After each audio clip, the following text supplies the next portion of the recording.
Hello everyone, welcome to Telugu వంటశాల and talks.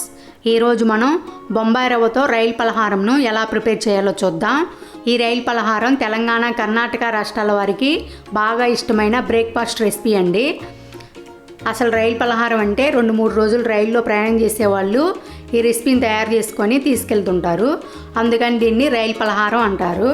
ప్రిపరేషన్ను start చేసే ముందు ఎవరైనా మన ఛానల్ని సబ్స్క్రైబ్ చేయకపోతే ప్లీజ్ సబ్స్క్రైబ్ మై ఛానల్. అలాగే మరిన్ని వీడియోల కోసం ప్రక్కనే ఉన్న బెల్ ఐకాన్ని క్లిక్ చేయండి.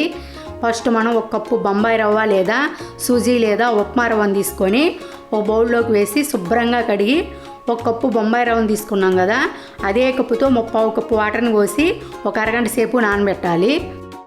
ఇప్పుడు నేను ఈ రెసిపీ ఫస్ట్ నుండి లాస్ట్ వరకు కూడా ఒకే కప్పు మెజర్మెంట్ని తీసుకుంటున్నాను. ఇప్పుడు ఒక అరగంట సేపు తర్వాత ఒక కర్రీ ప్యాన్ని స్టవ్ మీద పెట్టి మనం ముందుగా నానబెట్టిన బొంబాయి రవ్వను వాటర్తో సహా వేయాలి. తర్వాత 1 టీ స్పూన్ ఆయిల్ని కానీ నెయ్యిని కానీ వేయాలి. ఆయిల్ని కానీ నెయ్యిని కానీ వేయడం వలన పిండిని మనం ఉండ్రాలుగా తయారు చేసేటప్పుడు పిండి చేతికి అంటుకోకుండా ఉంటుంది. తర్వాత కొంచెం సాల్ట్ వేయాలి.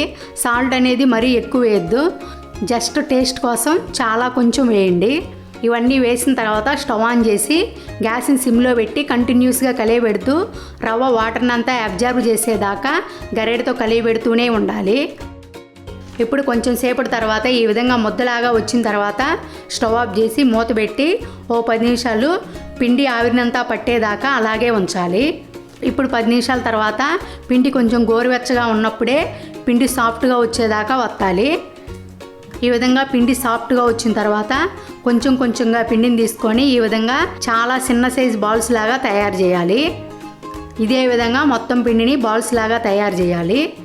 తర్వాత ఒక ప్లేట్ని తీసుకొని ప్లేట్ మొత్తానికి ఆయిల్ రాసి మనం ముందుగా ప్రిపేర్ చేసిన బాల్స్ని ఇందులో వేయాలి.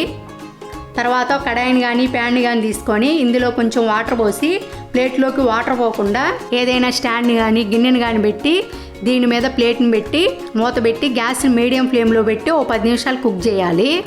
ఈ లోపు మనం ఒక మిక్సీ జార్ని తీసుకొని ఇందులో 1/2 కప్పు పచ్చిమిర్చి తరుగు, 1 కప్పు పచ్చి కొబ్బరి ముక్కలు, 1/4 కప్పులో సగం అల్లం ముక్కలు, 1/4 కప్పులో సగం వెల్లుల్లి ముక్కలు వేసి వాటర్ ఏమీ వేయకుండా కచ్చాపచ్చాగా గ్రైండ్ చేయాలి.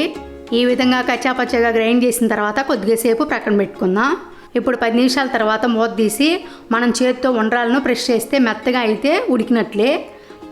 ఇప్పుడు స్టవ్ ఆఫ్ చేసి ప్లేట్ని మెల్లగా బయటికి తీసి ప్రక్కన పెట్టుకుందాం. తర్వాత ఒక కర్రీ ప్యాన్ తీసుకొని స్టవ్ మీద పెట్టి ఇందులో 2 టేబుల్ స్పూన్స్ ఆయిల్ వేయాలి. ఆయిల్ కొద్దిగా వేడెక్కిన తర్వాత గ్యాస్ని మీడియం ఫ్లేమ్లో పెట్టి ఇందులో 1 టీ స్పూన్ ఆవాలు, 1 టీ స్పూన్ జీలకర్ర, 1 టీ స్పూన్ మినపప్పు, 1 టీ స్పూన్ పచ్చెనపప్పు, 2 ఎండుమిర్చి వేసి ఆవాలు చిటపట అనేదాకా ఫ్రై చేయాలి.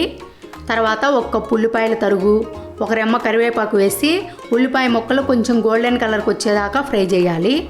తర్వాత ఇందులో మనం ముందుగా కచ్చాపచ్చాగా గ్రైండ్ చేసి పెట్టిన కొబ్బరి పేస్టు, జస్ట్ ఈ తాలింపుకి సరిపడా సాల్ట్ వేసి పచ్చి కొబ్బరి పచ్చిమిర్చి పేస్టు పచ్చి వాసన పోయేదాకా ఫ్రై చేయాలి. తర్వాత ఇందులో మనం ముందుగా ప్రిపేర్ చేసిన ఉండ్రాలను కొద్దిగా కొత్తిమీర తరుగును వేసి మొత్తం కలిసేలా బాగా కలపాలి. ఇప్పుడు కలిపిన తర్వాత స్టవ్ ఆఫ్ చేసి ఇందులో 1 టీ స్పూన్ పంచదార, 1 టీ స్పూన్ నిమ్మరసాన్ని వేసి మొత్తం కలిసేలా బాగా కలపాలి. నేను తీసుకున్న ఉండ్రాల క్వాంటిటీని బట్టి నాకు 1 టీ స్పూన్ పంచదార, 1 టీ స్పూన్ నిమ్మరసం సరిపోయాయి. కానీ మీరు తీసుకునే ఉండ్రాల క్వాంటిటీని బట్టి పంచదార నిమ్మరసాన్ని ఎక్కువ తక్కువ మీ టేస్ట్ తగ్గట్టు వేయండి. ఒకవేళ మీకు పంచదారను వేసుకోవడం ఇష్టం లేకపోతే స్కిప్ చేయండి. ఇప్పుడు మనకు తీయగా పుల్లగా కారంగా బొంబాయి రవ్వతో రైల్ పలహారం రెడీ అయింది. దీన్ని మనం మార్నింగ్ బ్రేక్ఫాస్ట్ లాగా ఈవినింగ్ స్నాక్స్ లాగా సర్వ్ చేసుకోవచ్చు. అలాగే దీనికి చట్నీ కానీ కారం పొడి కానీ ఏది అవసరం లేదండి, ఇలాగే సర్వ్ చేసుకోవచ్చు, చాలా బాగుంటుంది. అలాగే దీన్ని మనం వినాయకునికి ప్రసాదం లాగా అరిటాకులో పెట్టి సమర్పించుకోవచ్చు. చూశారు కదండి బొంబాయి రవ్వతో రైల్ పలహారంను ఎలా ప్రిపేర్ చేయాలో. ఈ వీడియో కనుక మీకు నచ్చినట్లయితే లైక్ చేయండి, షేర్ చేయండి, సబ్స్క్రైబ్ చేయండి. అలాగే రెసిపీస్లో ఏమైనా సజెషన్స్ కానీ కొత్త రెసిపీస్కి ఏమైనా ఐడియాస్ కానీ ఇవ్వదలుచుకుంటే కింద కామెంట్ సెక్షన్లో కామెంట్ చేయగలరు. Thank you.